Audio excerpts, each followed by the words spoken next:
we were discussing about the factors which are causing air pollution in India. So in order to mitigate the air pollution challenges, government has created various measures in which government is taking National Clean Air Program. Then we are having the introduction of BS6 non-fuel vehicle. Further, we are adopting the FAME mission by providing FAME 1 and FAME 2. FAME 1 mission implies for faster adoption and manufacturing of electric vehicles, in which national skill qualifying framework is also provided in order to develop the various kind of hybrid electric vehicle in the market in partnership with the various private companies.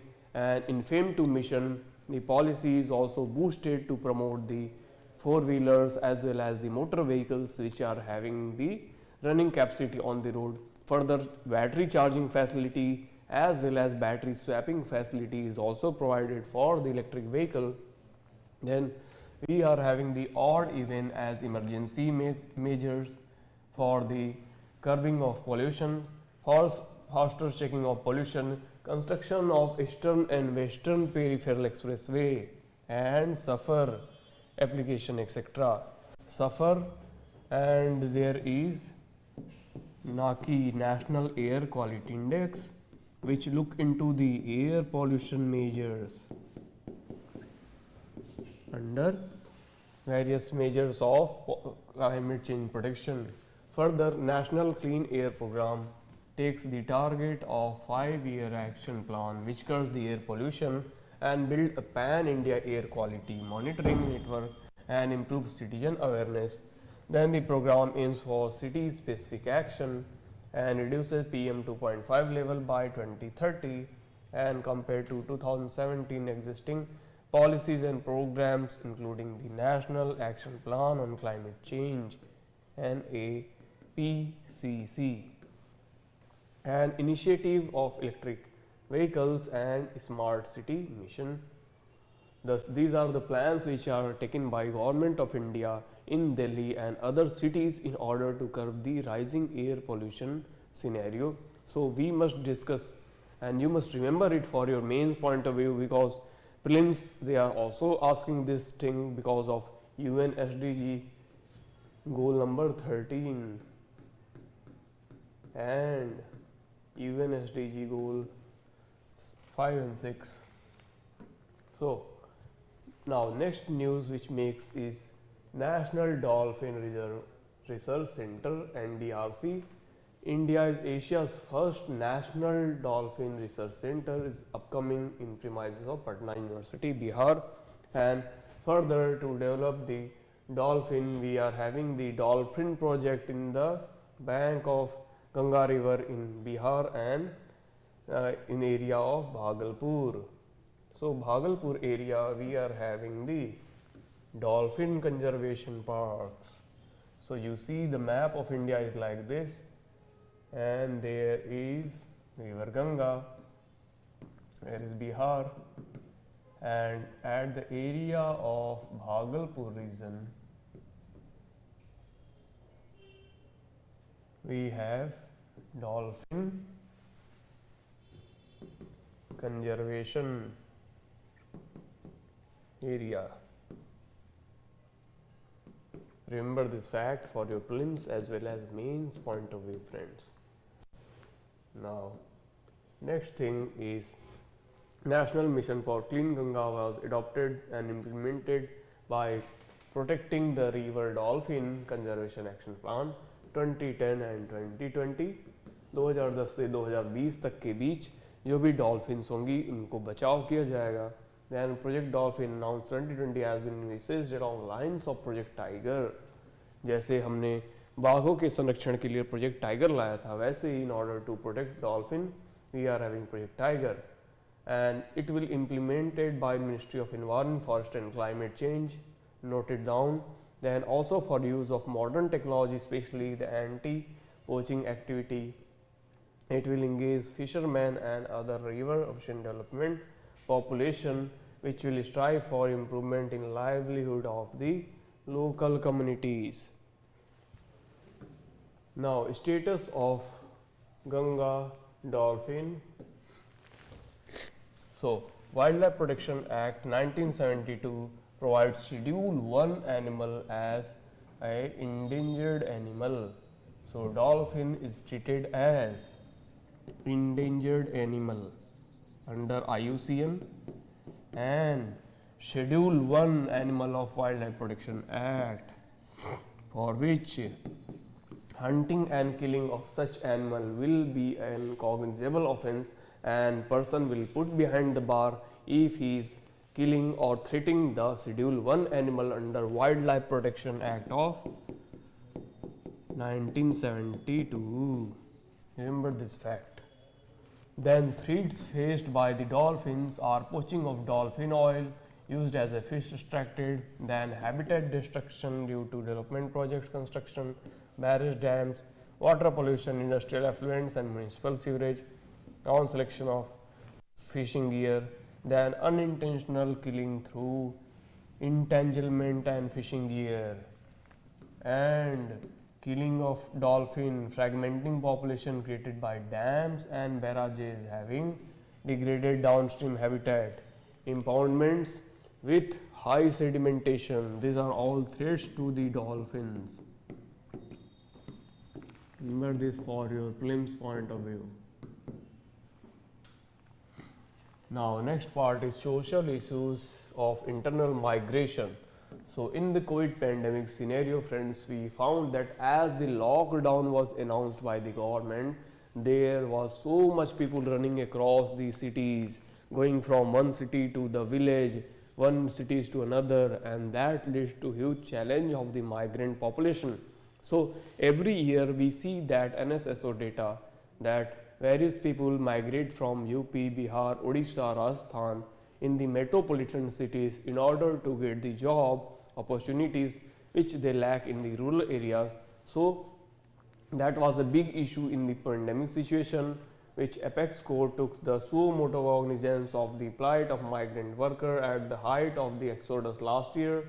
That Supreme Court says that it is the duty of state to look into the employment opportunities under DPSP.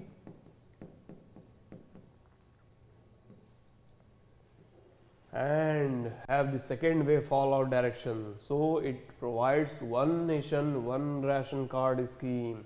Government of India provided one nation, एक राष्ट्र, एक ration card.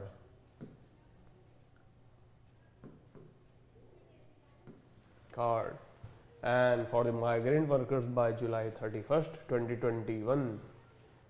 Now, also provide the food for the non-ration card holders, in which the non-card holders migrating from one state to the other, one area to the other rural locality, if they are lacking in the ration card, then they can be provided the food grains, logistics as well as the necessary impediments for their survival on the basis of their Aadhaar card that was again used by National Food Security Act and Poshan Abhiyan under Directive Principle of State Policy. Then National Database for the Unorganized Worker NDUW project, and under July 31st, 2021, the central government and respective state UTs complete the process of registration of the migrants. तो migrants के registration की process भी पूरी की जा चुकी है for providing them the adequate facilities, food, nutrition.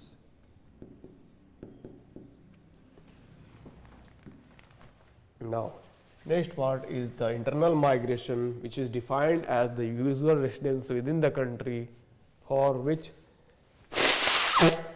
in terms of employment as well as the job opportunity, there is internal migration, that is long-term migration and short-term migration. So remember these two classification. Then positive effect of the migration goes for optimal utilization of human resources. So the people who are migrating from one place to other in search of employment, they are having certain kind of skills such as cobbler and artisans and other software persons or technicians that are having certain kind of skills that are to be utilized by efficient allocation of human resource to the sectors and regions where they have betterly utilized. Further, escaping rigid norms that are provided under the guidelines of various machineries, various acts should be escaped in order to provide the job opportunities and restricted social norms to work with dignity and freedom. So, caste division should be curtailed, which is under Article 14 of the Constitution of India.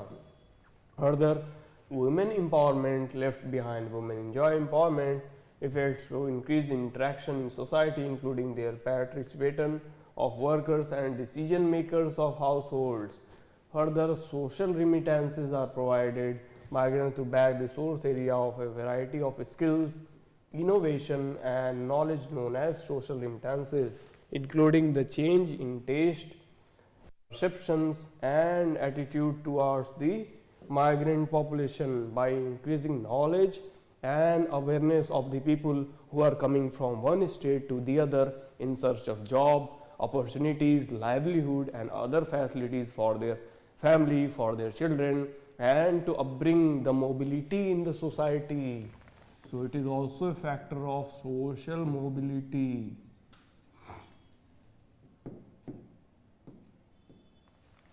Now, next part is the Interstate Migrant Workman Regulation of Employment and Conditions of Service Act 1979.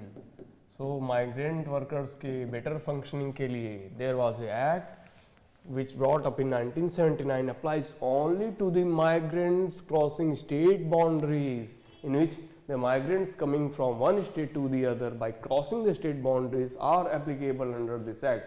So, this judgment of Supreme Court of India provide the dilution of the definition of the migrant population from the earlier criteria to the new unregistered contractors and establishments remain silent on the provision of creches, education and social existence. Further, a national minimum social security package provided for the mandatory registration under Unorganized Workers Social Security Act. Remember this act for your prelims as well as mains point of view, very very important. Two acts.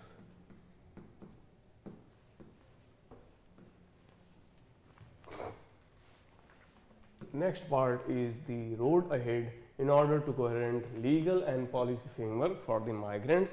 So, in order to promote the policies for the migrants, mainstreaming of migrants is also needed, then targeted components and a special outreach strategy for migrants within public services is also needed. Also, prioritizing the implementation of existing labor laws by Contract Labor Regulation Abolition Act of 1970s and Minimum Wages Act of 1948, Payment of Wages Act of 1936 and Equal Remuneration Act of 1976. Further, the sensitization and training of the law policy makers, local government officials, NGOs, employers and financial institutions regarding obstacles in accessing public service of migrants is also provided. Then, filling knowledge and research gap, enabling evidence-based policy making. Revised design of census and survey to educate sex disagreement for mapping of internal migration. State level research institution is needed to increase the timing, duration and magnitude of migration cycle.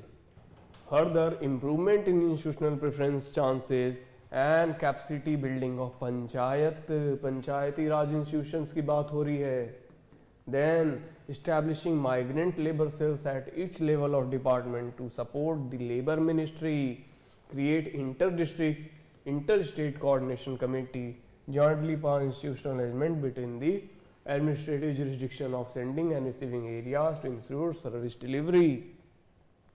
Further, devise a universal national minimum social security package for the migrants under the informal workers scheme, National Commission for Enterprises in Unorganized Sector by providing complete portability system and national minimum social security package for all the workers.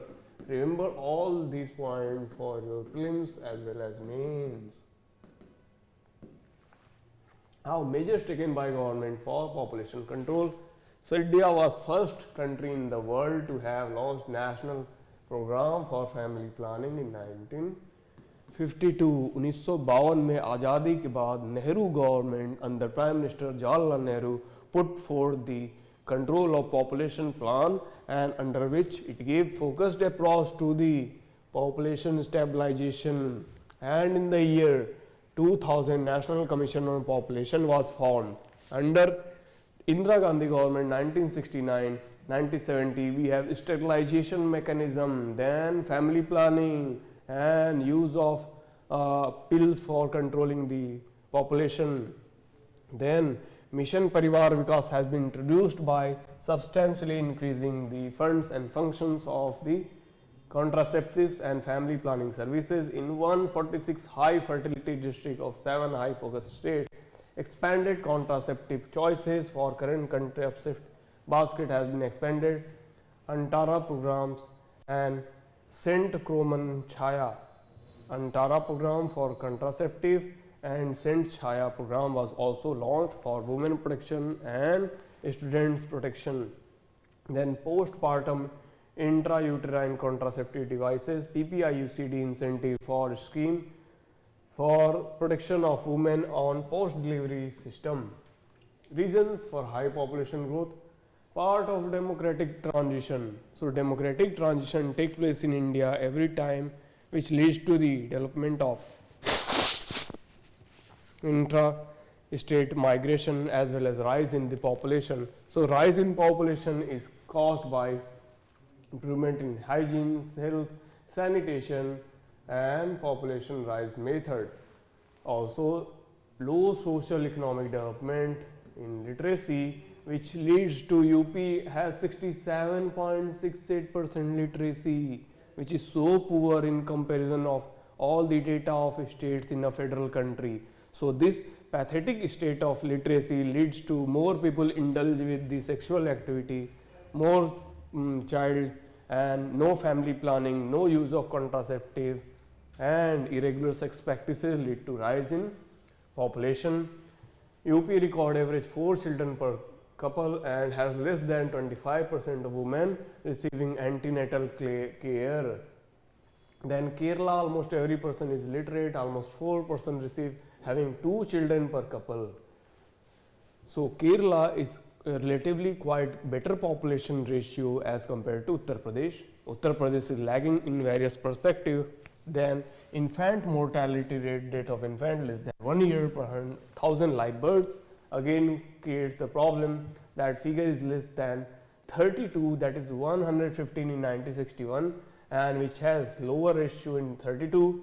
Then highest infant mortality ratio leads to greater desire for the children. ज़्यादा बच्चे जब मरते हैं तो वहाँ पे और भी ज़्यादा बच्चों की ज़्यादा से ज़्यादा बच्चे लोग पैदा करते हैं to compensate that ratio. Then there is empirical correlation suggesting higher IMR.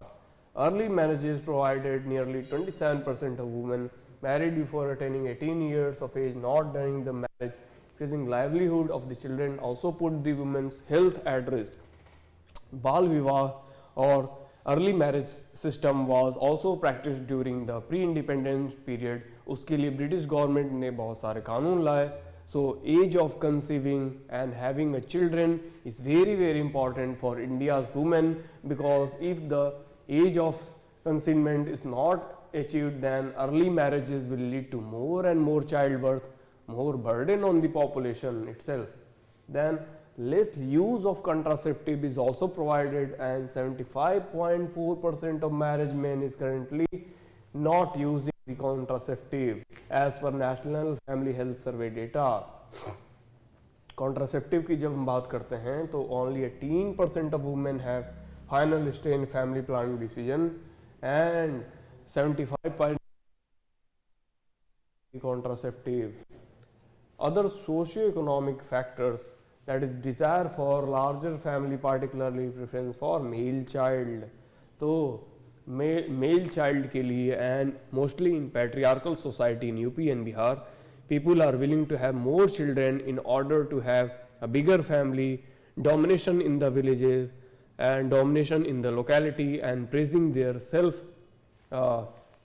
esteem in the society that we are having more male child, so we are more stronger in the society. That is why in lust of male children, people are producing more and more kids. So families have been thoroughly through poverty, natural disaster, or simply need to more hands in order to cater the employment and population problems.